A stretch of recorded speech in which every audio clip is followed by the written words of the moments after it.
great pleasure to welcome Vinita Gupta. She is an accomplished entrepreneur. In fact, the first Indian American woman to take a company public in Silicon Valley. She is the CEO of Quick Eagle Networks. Vinita, pleasure to have you. Glad to be here, Mate. You're amongst the few women entrepreneurs in today's gathering, and I wanted your perspective on entrepreneurship. The conference is about promoting, empowering entrepreneurs globally through hopefully an initiative of the State Department.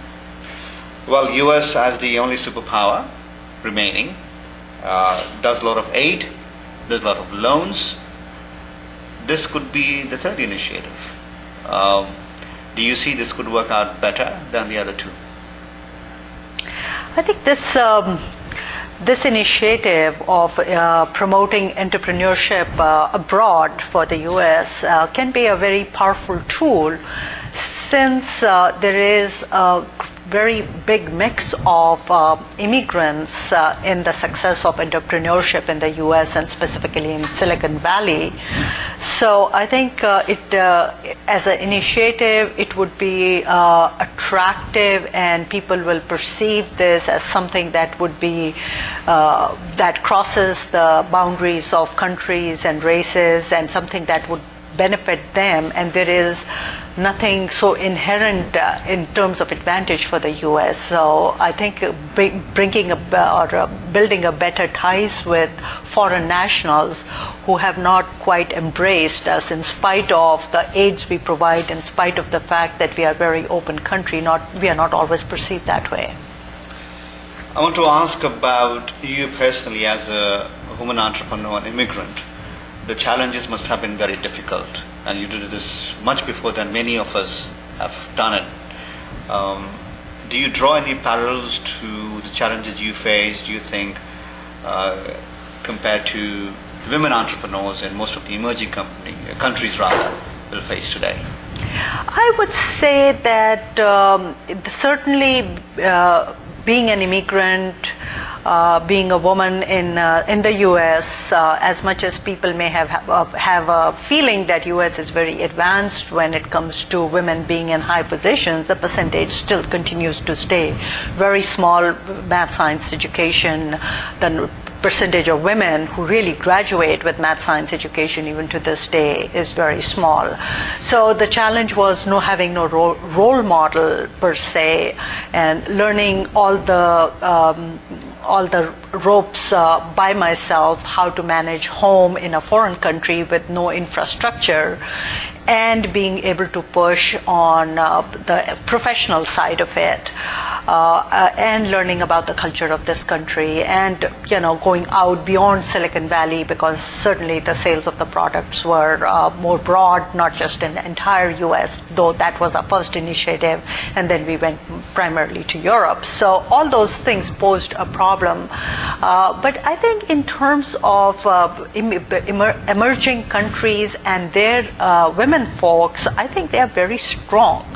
Like I was, when you are the underdog in any country, it inherently makes you strong if you are willing to leave the traditional boundaries, or you are ambitious enough that you wouldn't be satisfied with the traditional role of a woman. So I think they are inherently strong, and when they do determine whether they are living in Brazil, or they are living in Bolivia, or they are living in India or Pakistan, I think once they do determine that their ambitions cannot be contained, even they cannot contain them, then they do the right things, and they can be entrepreneurs as much as anybody else can, and success breeds success. So even if men folks tend to be traditional just because that's what they have seen, I think once the success comes in as a family, I think everybody, whether you are their daughter or their sister or their wives, you are given quite a bit of flexibility from their side. Not just that, they are equally proud of you. They are, after all, human beings. So I think the women folks have enormous opportunity in emerging countries, and they continue to prove that. In fact, they are not in any kind of they are not satisfied with status quo, because they know they believe that West is further along in women's progress compared to them, which is, I'm not sure if that is quite the truth, but that's their belief. I wanted to have some takeaways for people who are going to listen to this. is in cultures where we come from, Indian subcontinent or Middle East or Africa, which is more patriarchal societies. It's not enough just to be ambitious. It's not just enough to be educated. You need impetus. You need a little push. You need empowerment for women, especially when it comes to entrepreneurship, because they have still trying to struggle to be walking and talking the talk with menfolk in the business world of their own cultures. Entrepreneurship is a different ball game. How do you think we can improve the chances of these women who are, living under those circumstances, but are still hopeful and ambitious and educated? I think the answer is certainly not very simple to give, but it is. I think they have to get some impetus. I think that is necessary ingredient, and they seem to come perhaps accidentally, perhaps situational dependent, because somebody only has daughters and no sons, so they hope that even their daughters can do as well. So it might be the father, the mother, or at times it's just the progressive point of view, like India has advanced to that point where upper middle class, if a woman is educated and she is ambitious, it isn't viewed, the family structure, the spouse will give that sort of an encouragement, or there would be an understanding, and they would kind of be willing to take the path. Now, if you come from a very conservative family, I think the odds are much against you at that point in time. So a little bit of progressiveness and advancement is necessary. And some women become entrepreneur, not in a big way, small way, out of necessity. If they become widows, they have to support their families. Even if they are from middle class or upper middle class, they may have been a housemaker before that. So it's the concept of being entrepreneur is not foreign, but I think being an entrepreneur in a bigger way, where you can create bigger companies because of the specific technology, whether it's in pharmaceutical, biotechnology, or technology, or whatever that space may be, it's a little bit more ambiguous. It's not easy. If you open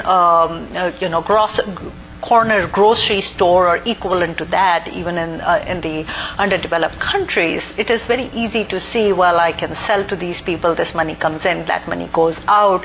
If I can make a profit, I can survive. That's an form of entrepreneurship. But in technology companies, the uncertainty of outcome is much higher from day one, because you cannot perceive. It takes a certain amount of time to develop the product, to convince a VC, or half develop a product, convince a VC, have sort of a team together, and be willing to take the risk of many years of not so comfortable life. And those things, and you still don't know if the outcome is going to be good or bad, as we heard today, that 8 out of 10 companies do not survive beyond 3 years. So your odds are not very high.